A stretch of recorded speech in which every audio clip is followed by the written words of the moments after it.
M le Média, les experts. Bienvenue à tous sur M le Média. Tout de suite, on parle de nos animaux de compagnie, les chats, les chiens et bien plus encore. Celle qui est experte dans le monde animal depuis déjà quelques années, c'est Karine Métro, présidente de l'association SOS Chiens Polaires. Bonjour Karine. Bonjour Virgile.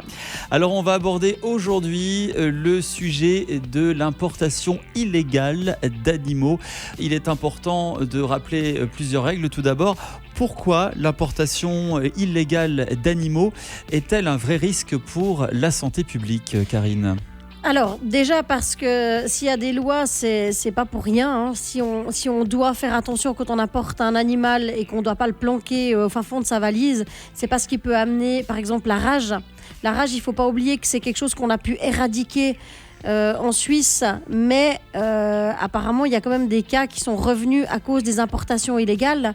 On a aussi la maladie de Carré, il y a énormément de maladies qu'on peut amener, qu'on avait réussi à éradiquer, tout ça parce que les gens ils veulent faire comme ils veulent, quand ils veulent, mais ça ne fonctionne pas comme ça. Donc on comprend bien que les chiens sont exposés à de nombreuses maladies et on est également exposé à des problèmes environnementaux. En quoi ça a aussi des impacts sur l'environnement, le fait d'importer un chien qui vient de l'étranger ? Alors, le chien qui vient de l'étranger, il peut avoir des bestioles sur lui qui vont perturber notre écosystème.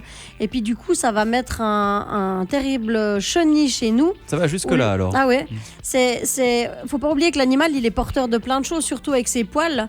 Donc, il faut faire vraiment attention. On fait les choses correctement ou on les fait pas. Parce que sauver pour sauver, en général, c'est pas bien.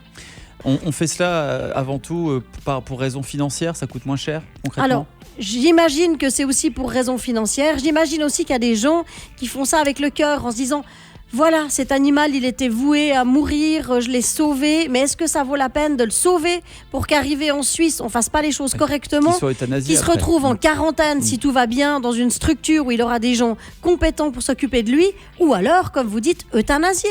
Est-ce que ça vaut la peine que ce chien a fait tout ce trajet pour se retrouver mort en Suisse ?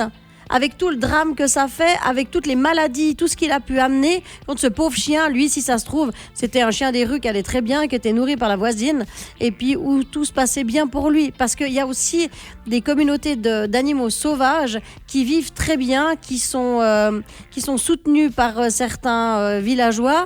Et des fois, nous, on vient avec nos gros sabots en pensant qu'on sait mieux que tout le monde et on le prend et on rentre avec et au final, il finit mort chez nous parce qu'il était malade ou parce qu'on n'a pas fait les choses en règle. Et ça, c'est dommage.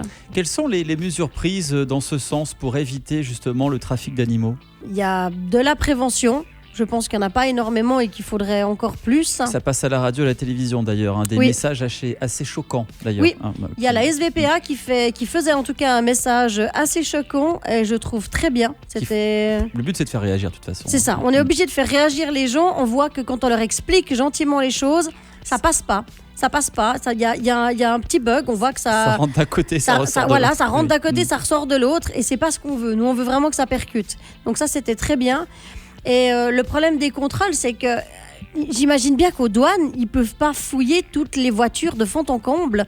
Surtout que les humains ont une capacité d'inventer des cachettes pour ces pauvres animaux. C'est compliqué. Il ne faut pas aimer les chiens pour faire ça quand même. Je crois qu'à un moment donné, non. Je crois qu'il faut juste avoir le je veux, et puis... mais non, ça ne joue pas. Si on souhaite plus d'informations sur l'importation d'animaux depuis l'étranger, est-ce qu'il y a un site internet ou des services qui peuvent nous renseigner ? Moi, je pense que le mieux, c'est comme d'habitude, c'est de demander à son vétérinaire qui saura exactement ce qu'il faut faire. Et s'il ne sait pas, il saura nous aiguiller. Pensez vraiment à nos vétérinaires, ils sont importants, ils sont compétents. Donc, posez les bonnes questions et puis vous aurez les bonnes réponses. Donc n'oubliez pas, adopter un animal, c'est un acte d'amour. Encore faut-il que cet acte soit responsable. L'amour, oui, mais avec un passeport valide pour nos animaux de compagnie. Si on les aime, forcément, vaut mieux qu'ils soient en règle. Merci Karine Métro pour toutes ces informations très utiles sur le fait d'apporter un animal depuis l'étranger. On va se retrouver la semaine prochaine pour d'autres conseils pour chouchouter nos animaux de compagnie. On vous souhaite une belle fin de journée.